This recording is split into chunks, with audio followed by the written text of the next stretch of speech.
Hello students, welcome to Awadh education. I hope कि आप सब लोग वेल एंड गुड होंगे एंड साथ ही में आप लोग अच्छे से प्रिपरेशन भी कर रहे होंगे और प्रीवियस वीडियोस भी अच्छे से वॉच कर रहे होंगे।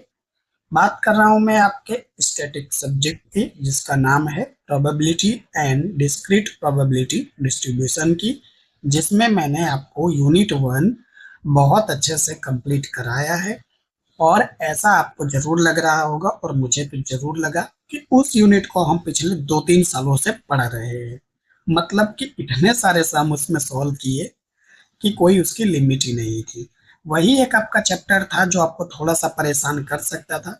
बाकी जो आपका यूनिट 2, 3 और 4 है वो बिल्कुल आपको परेशान नहीं करेगा, इतना आसान चैप्टर है। मतलब कहूँ कि यूनिट 2, 3, 4 एक तरफ और वो प्रोबेबिलिटी का जो आपका यूनिट है वो एक तरफ। सच कह रहा हूँ, मैं मजाक नहीं कर रहा हूँ, ये सच बात है। इस क्लास में आप क्या कराने वाले हो सर? तो जैसा आपने देख लिया होगा थंबनेल कि आपको मैं यूनिट 2 स्टार्ट करने वाला हूँ। तो चलिए बिना भाषण के वीडियो को स्टार्ट करते हैं। ये रहा आपकी स्क्रीन पर यूनिट नंबर 2 है, मैथमेटिकल एक्सेप्टेशंस। पहले सिलेबस को डिस्कस करते हैं कि दिया क्या है आपको। नंबर 1 है meaning and definition of random variable और उसके टाइप्स कितने हैं वो दे रखा है आपको, समझेंगे उसको भी। नंबर 2 है definition of probability distribution of random variable, उसको भी हम समझेंगे। नंबर 3 है definition of mathematical expectation of discrete random variable and its property without proof, इसको भी हम समझेंगे। नंबर 4 है simple apply examples on mathematical expectations, यानी एकदम सिंपल से एग्जाम्पल्स आएंगे, यानी जिसको आप सम कहते हो, ये आपको पूछे जाएंगे। सिंपल। एंड पॉइंट नंबर 5 है definition of variance, covariance and its properties, some exams based on it. और सिंपल एग्जाम्पल्स इसके भी, यानी सिंपल से आपको क्या आएंगे, सम्स आएंगे एग्जाम में। तो बस इतनी ही थियरी है। अब देखिए सिलेबस जब इंट्रोड्यूस किया गया था ना, तो ये अलग से चैप्टर है, यानी अलग से मतलब क्या, सिलेबस में आपके ऑफिशियली मेंशन किया गया है ये, लेकिन लेकिन आपके बुक के अंदर ये चैप्टर मूवमेंट है वो है ही नहीं। मैं सच कह रहा हूँ, मैं मजाक नहीं कर रहा। सिलेबस में आप देखोगे तो मूवमेंट करके ये चैप्टर दे रखा है आपको। ओल्ड कोर्स में तो था, मैथमेटिकल एक्सेप्टेशन के साथ में ही था, लेकिन जब बात आई किस चीज की, जब बात आई एनईपी की, तो सिलेबस में तो दिया, आपकी बुक में नहीं है चैप्टर ये। और बुक में नहीं है। एंड दूसरी बात कि गुजरात यूनिवर्सिटी का पेपर हुआ 2024 एंड 25, और आप देने वाले हो थर्ड टाइम 2026, जो कि एग्जाम डेट आई है, टेंटेटिव है आपकी एग्जाम डेट। तो ये 2 साल के पेपर है ना आपके पास, बिल्कुल है। मैंने अपलोड कर रखे, कहाँ, इंस्टाग्राम पर। इंस्टाग्राम पर आप मुझे फॉलो कर लीजिए, वहां आपको ये दोनों पेपर मिल जाएंगे सभी सब्जेक्ट के, जो जो मैंने अपलोड किए हैं। एंड टेलीग्राम पे भी आप ज्वाइन कर लीजिए। टेलीग्राम पे क्या है सर, वहाँ आपको सारी लिंक, नोट्स, ये सब कुछ वहीं मिलती है। तो ये एक जरूरी बात है। तो मैं कह ये रहा था कि ये जो मूवमेंट है ये आपके पर्टिकुलर एग्जाम में भी नहीं आ रहा है। इसका मतलब कि ये मूवमेंट है ही नहीं आपके सिलेबस में, या सिलेबस में तो दे रखा था बट 2 साल एग्जाम हुई, बुक में भी नहीं है और एग्जाम में भी नहीं पूछा गया। तो फिर मैं कह सकता हूँ कि शायद गलती से टाइप हो गया होगा उनसे, क्योंकि बुक में तो नहीं है। जब बुक में ही नहीं है तो फिर बुक में से शायद पेपर बन रहा है, तो वहाँ एग्जाम में भी नहीं आ रहा है, तो 2 ईयर्स तो नहीं पूछे गए, सिर्फ आपको ये मैथमेटिकल एक्सेप्टेशन ही एक दिया गया है। तो एक यूनिट में एक ही चैप्टर रखा गया है, ऐसा हम कह सकते हैं। जिन स्टूडेंटों को कंफ्यूजन थी उनकी कंफ्यूजन मैंने यहाँ दूर कर दिए है। अब हम स्टार्ट करेंगे पढ़ना।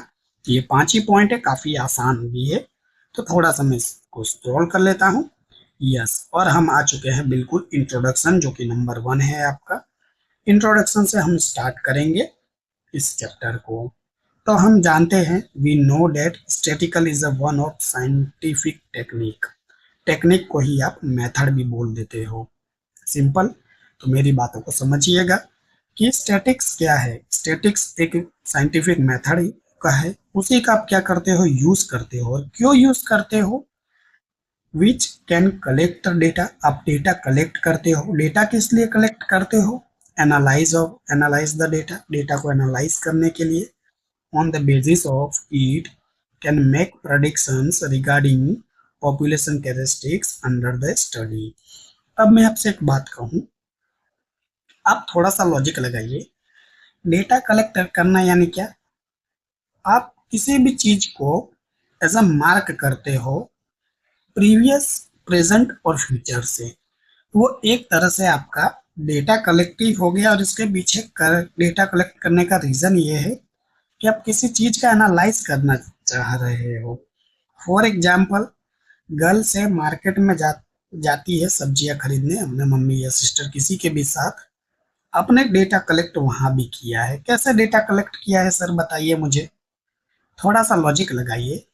आपको रेट आज का नहीं पता होता है, लेकिन हाँ, 1 2 3 दिन पहले का जो आपने शॉपिंग खरीदी जो भी की है, उसका तो रेट आपको पता होता है। हाँ, ओरली आपको याद है, आपने लिखा नहीं होगा कि इतनी की हम सब्जियां लेकर आए हैं।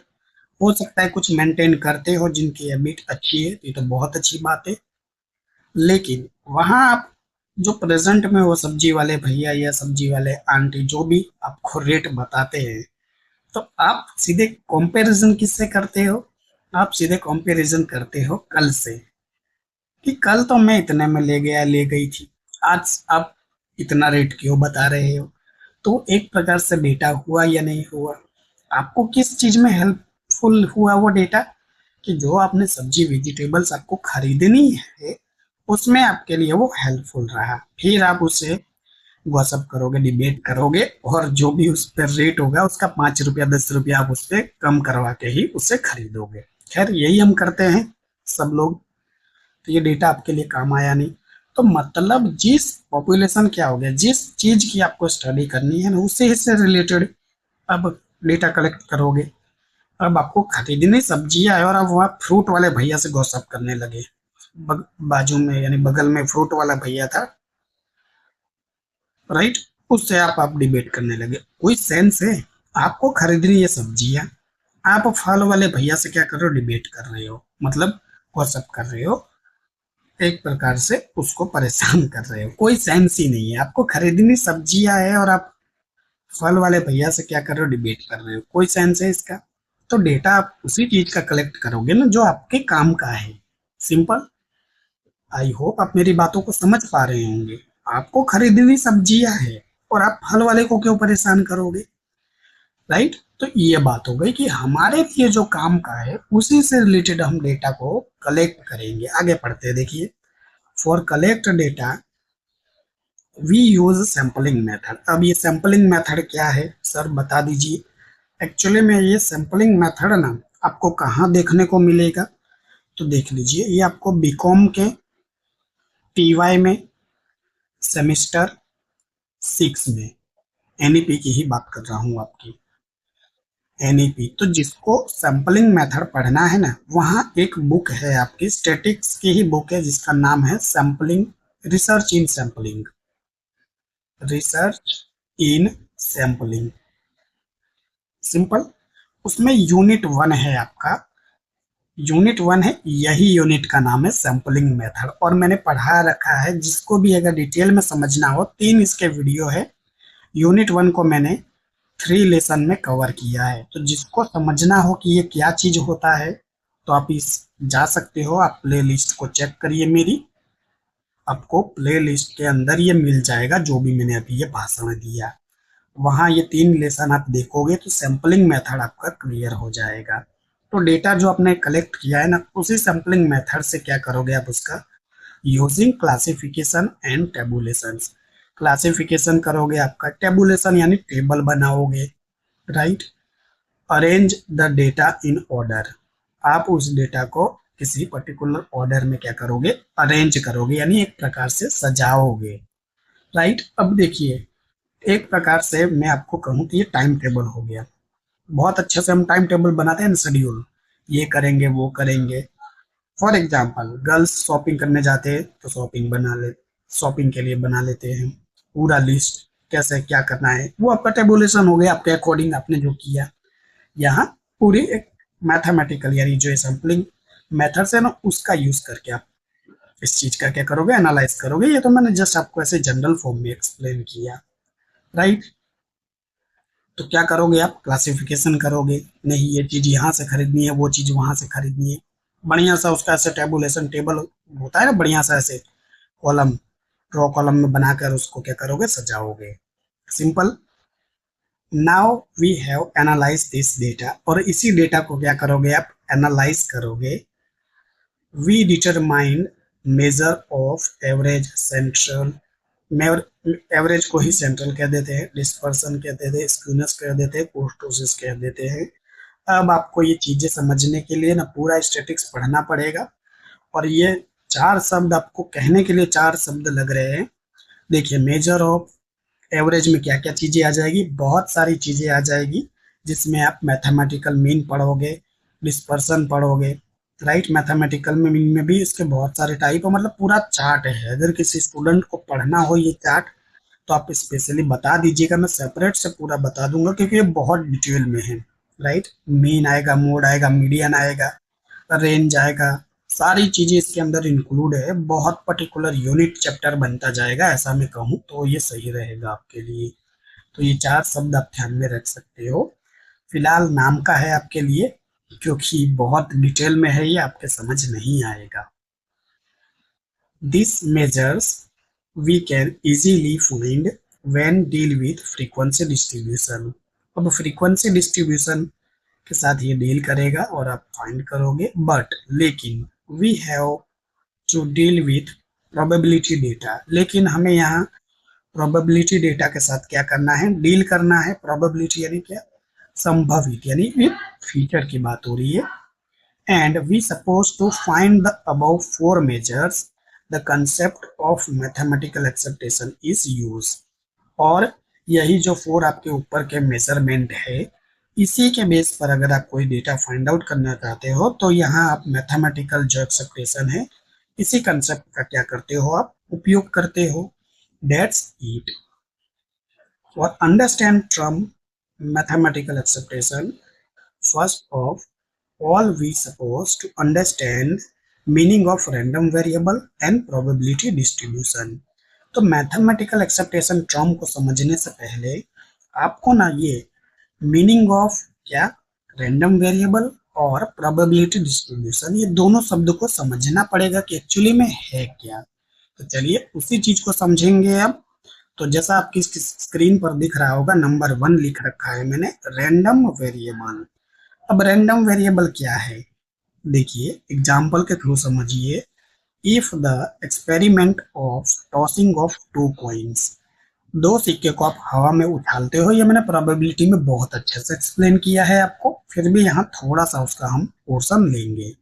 Suppose we have interested in number of head of 10, और हमें किस चीज में इंटरेस्ट है कि आपने दो सिक्का उछाला है और उस पर हेड आए, हमें इस चीज में इंटरेस्ट है। रिजल्ट जिसे आप पॉसिबिलिटी कह सकते हो, दो सिक्कों को आप हवा में उछालोगे तो आपको रिजल्ट क्या मिलेगा, डबल एच मिल सकता है, एच टी मिल सकता है, डबल टी मिल सकता है, टी एच मिल सकता है, राइट। यही चार पॉसिबिलिटी है यानी रिजल्ट आने की। Okay. If x denote the number of head, number of head को हम एक्स बोल देंगे। ओके।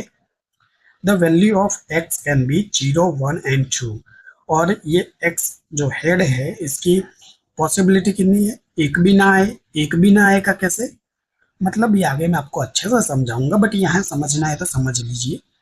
एक भी ना आए, एक भी ना आए का मतलब क्या है कि मान लीजिए आपने, आपको रिजल्ट मिल गया डबल टी, दो सिक्कों को उछाला, पहले पे भी टी आया दूसरे पे भी टी आया, आपकी पॉसिबिलिटी यहाँ क्या हो गई, वैल्यू ऑफ एक्स की जो आने वाला हेड था वो 0 हो गया। एक आए, एक आए इसकी पॉसिबिलिटी कितनी है, तो एक तो टी एच हो गया एंड एक एच टी हो गया, एक हो गया एक पॉसिबिलिटी। ओके। दो हेड, दो हेड आए तो डबल एच हो गया, ये दो पॉसिबिलिटी हो गई। बताओ है कि नहीं एकदम चीजें क्लियर हो रही है ना? अब ये बुक में पढ़ोगे तो थोड़ा हो सकता है आपको समझ ना आए, बट मैं यहाँ बैठा हूँ ना आपको समझाने के लिए, इसीलिए थियरी पढ़ा करो, स्किप मत करा करो। सीधे सम पे जाने वाले स्टूडेंट यहाँ फंसते हैं कंसेप्ट पे, और यही इंटरव्यू में फिर पूछते भी है कैसे समझाइए, एक्सप्लेन करिए, नहीं आता है आपको समझाना। Here X is said to be discrete random variable, और यहाँ पर वही एक्स जो है ना, वो डिस्क्रीट रैंडम वेरिएबल आप क्या करेगा, उसी को आप कह दोगे। तो आइए पढ़ते हैं क्या। Thus a variable whose value can be obtained from the result of random experimental is called random variable। यानी इसी रिजल्ट पे, रैंडम एक्सपेरिमेंटल पे आप करोगे, वेरिएबल को जो वैल्यूज मिलेगी आपको, उसी को आप रैंडम वेरिएबल बोल दोगे। आई होप कि आपको ये मीनिंग के साथ जरूर क्लियर हुआ होगा कि रैंडम वेरिएबल क्या है, कैसे मिलता है और कैसे इसको हम कहते हैं। Random variable is a function associated with sample space of random experimental, and it is take different values with different probabilities। And दूसरी बात कि आपको जो मिलने वाला है ना रैंडम वेरिएबल, वो डिफरेंट हो सकता है, डिफरेंट वैल्यू हो सकती है डिफरेंट प्रोबेबिलिटी के साथ। ये आगे पूरा आपका प्रैक्टिकल आएगा, अभी मैंने ऐड भी किया है, आपको एक्सप्लेन भी करूंगा, तो बने रहिएगा वीडियो पे, छोड़ के मत जाइएगा। Random variable is usually denoted by x, और उसी रैंडम वेरिएबल को हम एक्स से डिनोट करेंगे जो ऊपर भी हम पढ़ चुके हैं। Random variable can either discrete variable और कंटिन्यूअस वेरिएबल।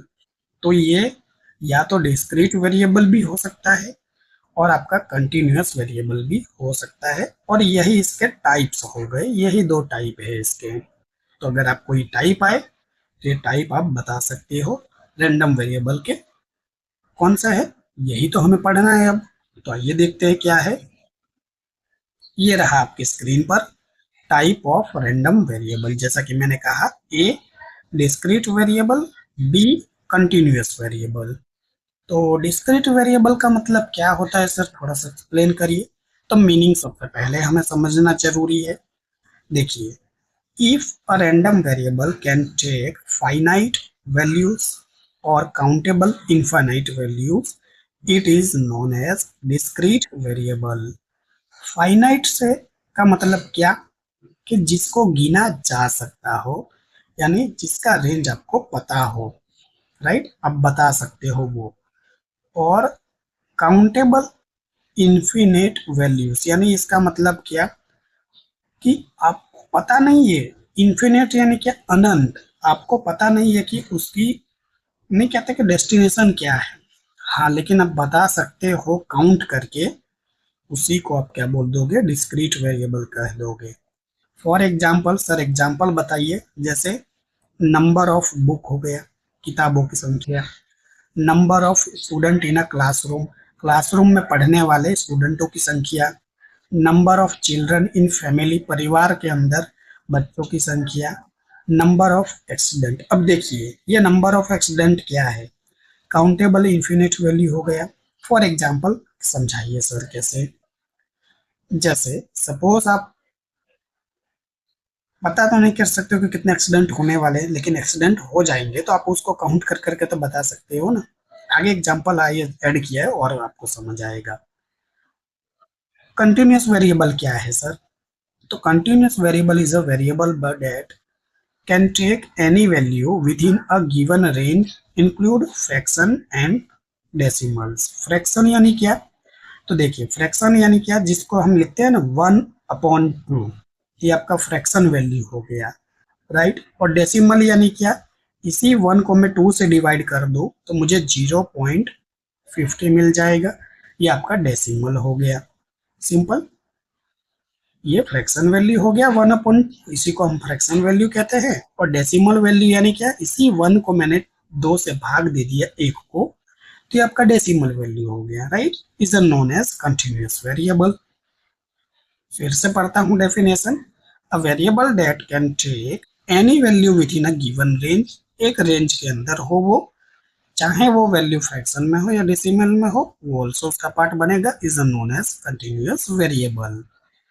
वैल्यू की बात करें, एग्जाम्पल बता दीजिए सर इसका पहले। तो ये देखिए, टेम्परेचर हो गया, बता सकते हैं ना हम एक रेंज के बीच। एज ऑफ पर्सन हो गया, हाइट हो गया, वेट हो गया, ये क्या हो गया आपका कंटिन्यूअस वेरिएबल हो गया। जैसे आपकी हाइट है 5.6 फॉर एग्जांपल 5.6 इंच। ये क्या हो गया, पॉइंट में आया ना, डेसिमल में आया कि नहीं, राइट। वेट हो गया, जरूरी थोड़ी है परफेक्ट आप 50 किलो के ही होंगे, हो सकता है कोई 50 केजी 700 ग्राम का भी हो, राइट। ये है ना डेसिमल में, डेसिमल वैल्यू है। Age of person, right. जैसे मैं 26 ईयर का हूँ, तो एग्जैक्ट थोड़ी 26 ईयर का हूँ, हो सकता है 26 ईयर 3 मंथ 13 डेज, ऐसा भी तो हो सकता है। टेम्परेचर, ये क्या हो सकता है, बता सकता है ना। 100, 98.9, राइट, 92.5। तो ये चीजें हो गई सिंपल। ओके, वैल्यू की बात करें तो देखो इसको काउंट किया जा सकता है, जैसे किताबों की संख्या मैंने क्लासरूम में स्टूडेंट उनको काउंट करके मैं बता सकता हूँ, सेपरेट भी किया जा सकता है, अलग अलग भी बता सकता हूँ। यहाँ पर मैं एक रेंज बता सकता हूँ, विद इन रेंज के अंदर है ऐसी चीजें। टाइप्स ऑफ डेटा की बात करें तो देखिए यूजुअली एन इंटीग्रेटेड डेटा होगा, यहाँ कैन बी डेसिमल्स और फ्रैक्शंस होगा जो मैंने आपको बताया। मेजरमेंट की बात करूं तो यहाँ काउंटेड करोगे और यहाँ मेजर करोगे, और ये उसके एग्जाम्पल्स हो गए। तो आई होप कि आपको ये डिस्क्रीट वेरिएबल और कंटिन्यूअस वेरिएबल का डिफरेंस समझ आया होगा। ये रैंडम वेरिएबल के ही टाइप्स है दो, जो कि इंपॉर्टेंट है आपके एग्जाम के व्यू पॉइंट से। अब इन्हीं चीज को थोड़ा सा डिटेल में पढ़ेंगे, तो आइए इसको भी डिस्कस कर लेते हैं। आपकी स्क्रीन पर है ए डिस्क्रीट वेरिएबल और कंटिन्यूअस वेरिएबल, तो वही जो ऊपर मैंने आपको समझाया ना, वही पूरी कथा वापस से पढ़ेंगे। If a random variable can take finite value और countable infinite value is a known as discrete variable. ये वही डेफिनेशन है जो फर्स्ट लाइन में आपको मीनिंग बताया मैंने। Number of head obtained in above illustration is a discrete variable.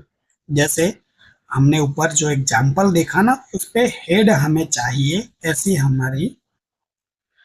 हमारी धारणा थी, तो वो क्या हो गया आपका डिस्क्रीट वेरिएबल हो गया। Similar number of children in family, number of accident, example of discrete variable. ये किस चीज के एग्जाम्पल हो गए, डिस्क्रीट वेरिएबल के हो गए। Number of defective defective screws manufacture by company, क्या, इसको हिंदी में समझाइए सर। कहने का ये मतलब है कि एक कंपनी है, कंपनी के अंदर स्क्रू स्क्रू समझ रहे हो ना, स्क्रू यानी वो नट बोल्ट वाले स्क्रू होते हैं ना, फर्नीचर में जो लगाते कहीं भी फिटिंग करते हैं, उसकी बात हो रही है, सिंपल। और आपको क्या समझना है, आपको उसमें डिफेक्टिव यानी जो खराब हो चुके हैं, डिफेक्टिव यानी क्या, जो खराब हो चुके हैं, बिगड़ चुके हैं। अब ये देखिए कितने होंगे ये तो नहीं बता है, अब पहले से तो नहीं बता सकते, लेकिन अगर सपोज जो उसकी वैल्यू मिलती जाएगी, वो चाहे एक निकल गया, दो निकल गया, तीन निकल गया, काउंट तो कर सकते हो ना जितने भी वो बिगड़ेंगे, राइट। पता तो नहीं है कितने हैं, लेकिन वो खराब स्क्रूज निकलेंगे तो आप बता सकते हो, बिल्कुल बता सकते हो, तो वो कितने हैं। This value discrete variable in case of countable finite values. अब जो अनंत है यानी बनते ही जा रहे नट बोल्ट, राइट, जो स्क्रूज है वो बनते ही जा रहे हैं, लेकिन वो डिफेक्टिव निकले, जो खराब हुए मिले आपको, उसको तो आपने काउंट करके बता दिया ना, तो दैट इज कह सकते हैं काउंटेबल इन इन्फिनेट नंबर, इन्फिनेट वैल्यू, तो ये हो गया। और कंटिन्यूअस वेरिएबल यानी क्या, तो if random variable x can all values within a interval is a known as continuous variable. ये और एक डेफिनेशन हो गई, जैसे age of person, weight, height, illustration of continuous variable, यानी यही इसके क्या है, एग्जांपल्स है, सिंपल। बस इतना ही रखेंगे, क्यों इतना ही रखेंगे, क्योंकि देखिए मैंने एक साथ अगर आपको सब कुछ पढ़ा दिया ना, तो आप भाग जाओगे, मेरी वीडियो भी नहीं देखोगे। तो नंबर बी है आपका क्या है, प्रोबेबिलिटी डिस्ट्रीब्यूशन है। इसको ना हम नेक्स्ट क्लास से कवर करेंगे। क्यों सर आप ऐसा कह रहे हो नेक्स्ट क्लास से? देखिए ऑलरेडी आपकी 25 मिनट की वीडियो हो चुकी है। मुझे नहीं लगता है कि आपको ऐसी हैबिट होगी कि आप एक साथ बैठकर यूट्यूब पे 45 मिनट की वीडियो देखो, राइट? मुझे ऐसा नहीं लगता है, इसीलिए मैं आपको कोशिश करता हूँ छोटी छोटी वीडियोस प्रोवाइड करूँ, जिससे आप क्या करो, मेरे साथ बने रहो। क्योंकि सेमेस्टर 2 में आप जो स्टूडेंट हो, आप लोगों का कोई मुझे अच्छा रिस्पॉन्स नहीं मिला है, व्यूज भी नहीं आ रहे हैं, तो इसीलिए मैं वीडियोस छोटी बनाऊंगा। पॉइंट नंबर 2 है आपका प्रोबेबिलिटी डिस्ट्रीब्यूशन। ये क्या होता है, इसको हम नेक्स्ट क्लास से कवर करेंगे। आई होप ये छोटा सा प्यारा सा सेशन आपको जरूर पसंद आया होगा। मैंने अपने एक्सपीरियंस के अकॉर्डिंग आपको अच्छे से एक्सप्लेन करने की पूरी कोशिश की है। वीडियो कैसी लगती है प्लीज कमेंट करके जरूर बताइएगा, जिससे मुझे भी पता चले कि मैं जो पढ़ा रहा हूँ वो आप समझ भी रहे हो या नहीं। बस इतना ही कहना चाहूंगा। और हाँ, चैनल पर नए हो तो प्लीज सब्सक्राइब कर दीजिएगा। अपने दोस्तों के साथ और अपने क्लासमेट के साथ जो कॉलेज के फ्रेंड्स हैं उनको भी जरूर शेयर करिएगा, जिससे वो भी इन वीडियोस का क्या करे, बेनिफिट ले सके। मिलते हैं नेक्स्ट क्लास में पॉइंट नंबर 2 प्रोबेबिलिटी डिस्ट्रीब्यूशन के साथ। तब तक के लिए आप अपना ध्यान रखिएगा। Take care. बाय।